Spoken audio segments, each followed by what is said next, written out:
प्रिय विद्यार्थियों नमस्कार। 10वीं कक्षा हिंदी विषय में हम पढ़ रहे थे वितान कृतिका भाग 2। और प्यारे बच्चों, हम तीसरे पाठ में आ रहे थे और तीसरे पाठ में हम साना साना हाथ जोड़ी पढ़ रहे थे। काफ़ी इम्पोर्टेंट पाठ है, एक यात्रा वृत्तांत है, मधु काकरिया जी द्वारा की गई एक यात्रा का वर्णन है। इसमें हमने आपको पहले पढ़ाना शुरू किया था, इसके बारे में आपको समझाया था कि किस तरह से युमथांग, गैंगटॉक और सिक्किम की यात्रा पर लेखिका ने किस किस प्रकार के अनुभव किए, उन्होंने वे सारे अनुभव हमारे साथ साझा किए हैं। प्यारे बच्चों, हम आ रहे थे, यहाँ पर पढ़ लिया था हमने इससे पहले वीडियो में और जूम क्लास में हमने पढ़ाया था आपको। और अब हम यहाँ आ गए थे कि जगह जगह गदराए पाइप और धूपी के खूबसूरत नुकीले पेड़ों का जायजा लेते हुए हम पहाड़ी रास्तों पर आगे बढ़ने लगे कि एक जगह दिखाई दी, एक कतार में लगी सफ़ेद सफ़ेद बौद्ध पताकाएं। प्यारे बच्चों, इम्पोर्टेंट प्रश्न है कि बौद्ध पताकाओं के बारे में समझाइए।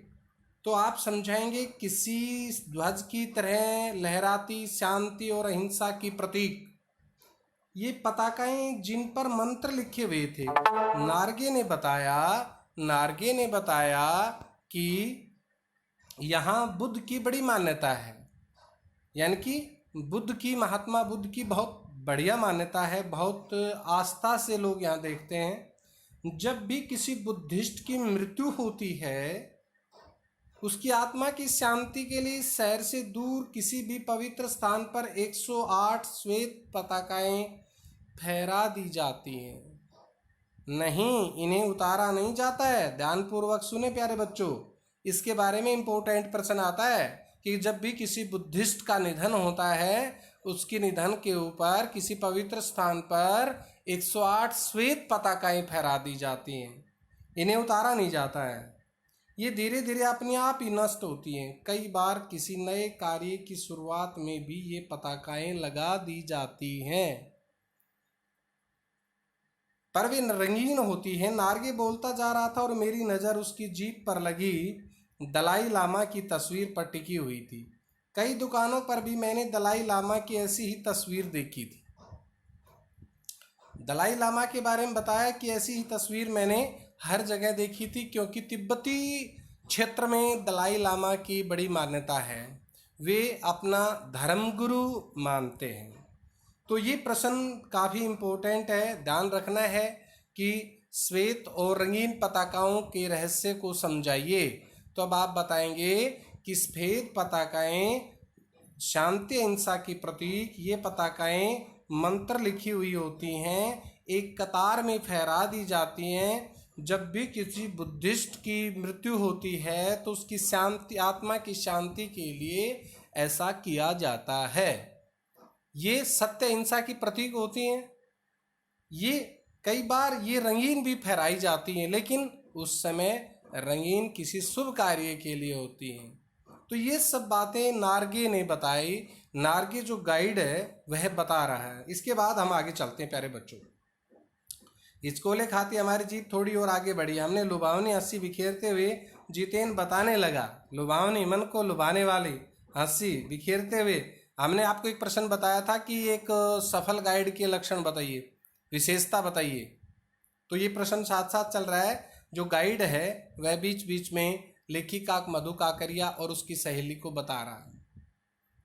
जितेन बताने लगा, इस जगह का नाम है कविलोंगस्टॉक। यह गाइड फिल्म की शूटिंग हुई थी। तिब्बत के चिस्खे बमसन ने लेपचाओ के सोमेन से कुंचतेक के साथ संधि पत्र पर यही हस्ताक्षर किए थे।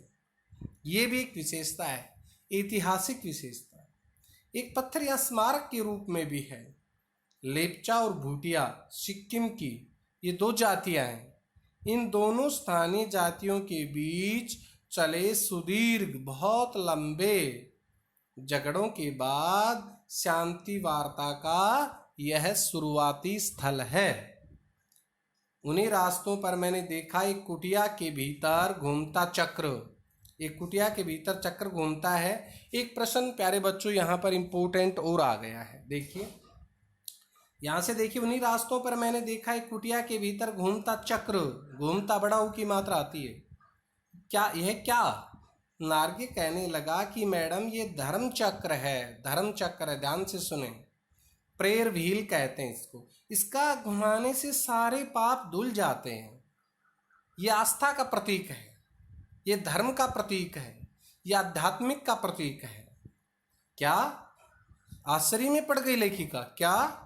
चाहे मैदान हो पहाड़, तमाम वैज्ञानिक प्रगतियों के बावजूद इस देश की आत्मा एक जैसी, इस देश की आत्मा एक जैसी है। लोगों की आस्थाएं, विश्वास, अंधविश्वास, पाप पुण्य की अवधारणाएं और कल्पनाएं एक जैसी। यहाँ पर एक प्रेयर व्हील को देखकर लेखिका ने पूरे भारत की आत्मा एक जैसी नजर क्यों आई, ये प्रश्न बनेगा। इस प्रश्न को बताएंगे आप कि जब नार्गे ने बताया कि मैडम ये प्रेयर व्हील है, इसको घुमाने से सारे पाप धुल जाते हैं, तो लेखिका ने सोचा कि देश के किसी भी कोने में चले जाओ, देश के किसी भी कोने में चले जाओ, कोई न कोई तो आस्था, विश्वास, कोई अंधविश्वास, पाप पुण्य की धारणा जरूर रहती है। इसलिए किसी भी कोने में धर्म की अपनी अपनी विशेषता, अपनी अपनी आस्था, अपने अपने विश्वास होते हैं, अपनी अपनी धारणाएं होती हैं, लेकिन उनका सबका मकसद और मतलब एक होता है। तो इसलिए लेखिका को पूरे भारत की आत्मा इस धर्म के बारे में सोचकर एक जैसी नजर आई। आगे चलते हैं। देखो, रफ्ता रफ्ता हम ऊंचाइयों की ओर बढ़ने लगे। बाजार, लोग और बस्तियां पीछे छूटने लगे। एक परिदृश्य, परिदृश्य का मतलब होता है, एक तो दृश्य होता है, एक होता है परिदृश्य। परिदृश्य का मतलब होता है कि बार बार परिवर्तनशील, वो दृश्य जो बार बार बदलता रहता है। दृश्य का एक जैसा रहता है, परिदृश्य बार बार बदलता रहता है। परिदृश्य से चलते चलते स्वेटर बुनती नेपाली युवतियां और पीठ पर भारी भरकम कार्टून ढोते बोने और दिखाते बहादुर नेपाली ओझल हो रहे थे। प्यारे बच्चों, एक मोस्ट इम्पोर्टेंट प्रश्न आ गया है। ये प्रश्न पूरे पाठ में से ढूंढना है हमें कि सिक्किम की भौगोलिक, वहाँ की प्राकृतिक जनजीवन के बारे में समझाइए। ये यानी कि हिमालय के पल पल परिवर्तित होते रूप, वहाँ की प्राकृतिक सौंदर्य, वहाँ की भौगोलिक स्थिति और वहाँ के जनजीवन के बारे में विस्तार से समझाइए। 3 नंबर का मोस्ट इम्पोर्टेंट प्रश्न। तो ये जगह जगह से वहाँ का जनजीवन कैसा था देखो बता रहा है, भौगोलिक स्थिति के बारे में बता रही है लेखिका, और बहुत सारी बातों के बारे में। अन्य चीज़ें देखने पर घाटियों में ताश के घरों की तरह पेड़ पौधों के बीच, ताश के घरों, छोटे छोटे पहाड़ी क्षेत्र के ऊपर दूर से देखने पर ताश की तरह छोटे छोटे घर दिखाई देते हैं। हिमालय भी अब छोटी छोटी पहाड़ियों के रूप में नहीं, वरना अपने विराट रूप एवं वैभव के सामने आने वाला था। न जाने कितने दर्शकों का, यात्रियों और तीर्थाटनियों का काम में हिमालय, सौंदर्य हिमालय, पल पल परिवर्तित हिमालय। जितना आगे बढ़ते जाते हैं, जितना इधर उधर बढ़ते जाते हैं, उतना ही परिवर्तित होता जा रहा है। और देखते देखते रास्ते वीरान, संकरे और जलेबी की तरह घुमावदार होने लगे थे। यह है हिमालय की स्थिति। हिमालय बड़ा होते होते विशालकाय है। हिमालय की स्थिति के बारे में समझिए, हिमालय की पूरी जानकारी दीजिए, हिमालय के सौंदर्य पर प्रकाश डालिए, तब ये प्रश्न आता है। विशालकाय होने लगा, घटाएं गहराती, घटाएं गहराती पाताल नापने लगी। वादियां चौड़ी होने लगी, बीच बीच में करिश्मे की तरह रंग बिरंगे फूल शिद्दत, बड़ी तीव्रता से मुस्काने लगी। उन भीमकाय पर्वतों के बीच और घाटियों के ऊपर बने संकरे कच्चे पक्के रास्तों से गुजरते यूं लग रहा था जैसे हम किसी सघन हरियाली वाली गुफा के बीच हिचकोले खाते निकल रहे हों। कितना सौंदर्य दृश्य, कितना सौंदर्यपूर्ण दृश्य, यानी कि हिमालय के सौंदर्य के बारे में कितना अच्छा बताया है। रंग बिरंगे फूल शिद्दत के साथ, वादियाँ, घाटियाँ, ऊंचाई नीचाई, जो भी सौंदर्यता है बड़ी मन को लुभाने वाली, प्रसन्न करने वाली है। आगे बढ़ते हैं हम और देखते हैं, हम बिखरी असीम सुंदरता को मन पर यह प्रभाव पड़ा कि सभी सैलानी झूम झूम कर गाने लगे, सुहाना सफर और ये मौसम हंसी। पर मैं मौन थी, शांत, किसी ऋषि की तरह शांत थी, चुपचाप। मैं चाहती थी कि सारे परिदृश्य को अपने भीतर भर लूं, सारे परिदृश्य को अपने भीतर इकट्ठा कर लूं, पर मेरे भीतर कुछ बूंद बूंद पिघलने लगा था। जीप की खिड़की से मुंडकी सिर निकाल निकाल कर मैं कभी आसमान को छूते पर्वतों के शिखर देखती, तो कभी ऊपर से दूध की धार की तरह झरझर गिरते जलप्रपातों को। प्राकृतिक सौंदर्य, ये प्रश्न यहाँ से मिलता है। तो कभी नीचे चिकने चिकने गुलाबी पत्थरों के बीच इठला इठला कर बहती, मानवीकरण कर दिया है यहाँ पर, चांदी की तरह कौन मारती बनी ठनी तिस्ता नदी को। यानी कि लेखिका के साथ कौन सी नदी चल रही थी? तिस्ता।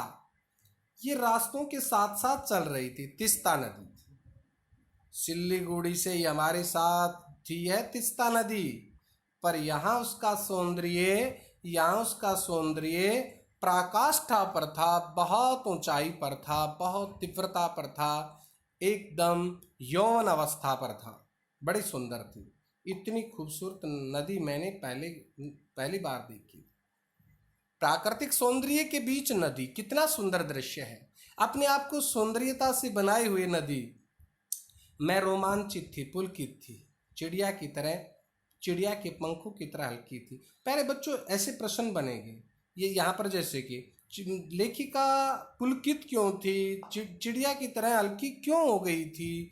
तो आपने देखा है लेखिका ने ऐसा क्यों कहा कि मैं रोमांचित और पुलकित थी, चिड़िया की पंखों की तरह हल्की थी? तो अब आप बताएंगे कि जब लेखिका ने पहाड़ी क्षेत्र का यात्रा करते हुए नदी को देखा, तो नदी के असीम सौंदर्य को देखकर और वहाँ की प्राकृतिक और भौगोलिक स्थिति को देखकर लेखिका बड़ी प्रसन्नचित्त हो गई।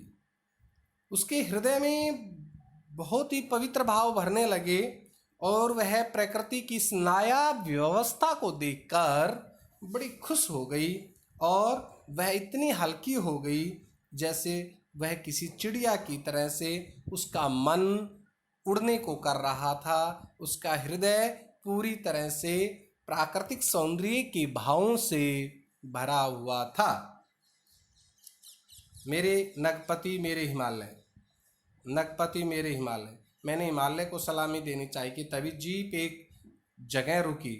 खूब ऊंचाई से पूरे वेग के साथ, ऊपर शिखरों के भी शिखर से गिरता फेन उगलता झरना, प्राकृतिक सौंदर्य। इसका नाम था seven sister waterfall. Seven sisters waterfall. Flash चमकने लगे। सभी सैलानी इस खूबसूरत लम्हों को रंगत को कैमरे में कैद करने में मशगूल थे, व्यस्त थे, बहुत ज्यादा व्यस्त थे। खूबसूरत लम्हों, क्षणों को, रंगत, सौंदर्य को, खूबसूरत देखो कैसे लिखा जाता है, खूबसूरत लम्हों की रंगत को, सौंदर्य को कैमरे में कैद करने में व्यस्त थे। सभी वहां के प्राकृतिक सौंदर्य को देख रहे थे। आदिम युग की किसी अभिशप्त राजकुमारी, अभिशप्त शापित राजकुमारी सी मैं नीचे बिखरे भारी भरकम पत्थरों पर बैठ झरने के संगीत के साथ ही आत्मा का संगीत सुनने लगी। आत्मा का संगीत सुनने लगी। कितनी सौंदर्य बात है। लेखिका कहती है कि मैं वहाँ के प्राकृतिक सौंदर्य को देखकर मेरे अंदर संगीत भावना पैदा होने लगी, मन प्रसन्नचित होगा। थोड़ी देर बाद मैं बहती जलधारा में पाँव डुबोया तो भीतर तक भीग गई। मन काव्यमय मन हो उठा, काव्यमय कविता बन गया। सत्य और सौंदर्य को छूने लगा। प्यारे बच्चों, यहाँ पर प्रश्न है कि ये इम्पोर्टेंट प्रश्न आता है कई बार कि जब लेखिका ने नदी में अपना पैर डुबोया तो वह अंदर तक किस प्रकार भीग गई।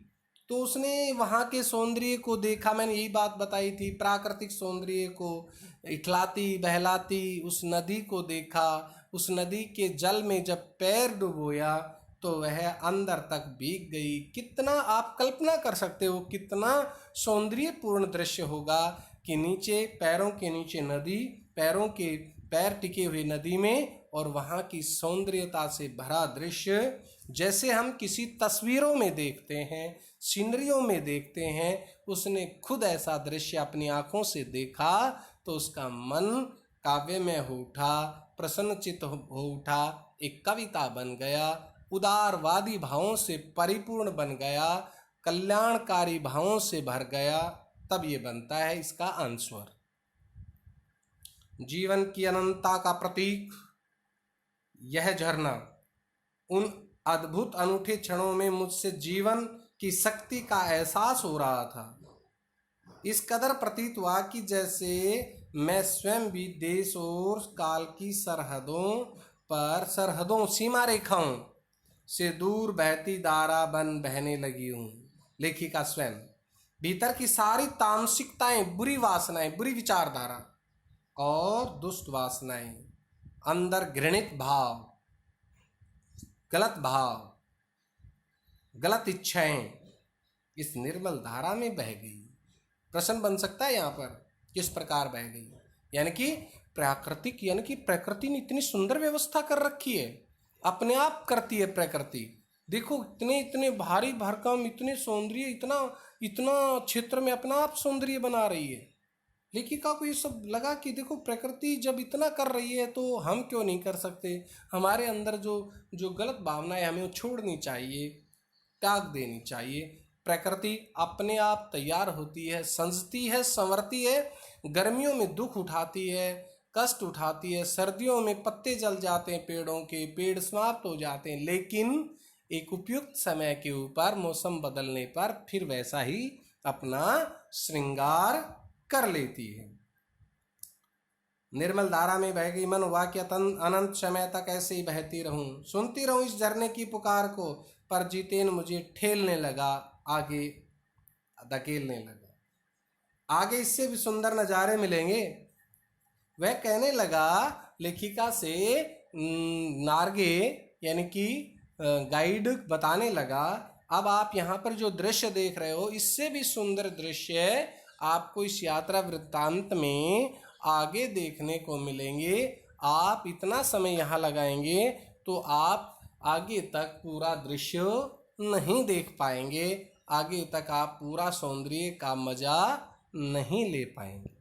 अगले वीडियो में हम यहाँ से आगे पढ़ेंगे। प्यारे बच्चों, आप यहाँ तक ध्यानपूर्वक हमने कई प्रश्न समझाए हैं, कई प्रश्नों के बारे में बताया है। आप पढ़ते पढ़ते इन प्रश्नों के बारे में सुने, समझें और देखें। आपके लिए बहुत ज़रूरी है, क्योंकि इसमें से एक प्रश्न जरूर आता है परीक्षा में। इसलिए हम वैसे भी पाठ भी आनंदमयी है, ये यात्रा वृत्तांत बड़ी आनंदमयी है। जैसे ऐसा लगता है जैसे हम स्वयं यात्रा कर रहे हों लेखिका के साथ साथ। तो प्यारे बच्चों, इसको ध्यानपूर्वक पढ़ें, समझें, अपने प्रश्न कॉपी में लिखते रहें जब जब भेजते हैं, और तैयार रखें कॉपी को, सुंदर लिखाई में तैयार करें। धन्यवाद, नमस्कार।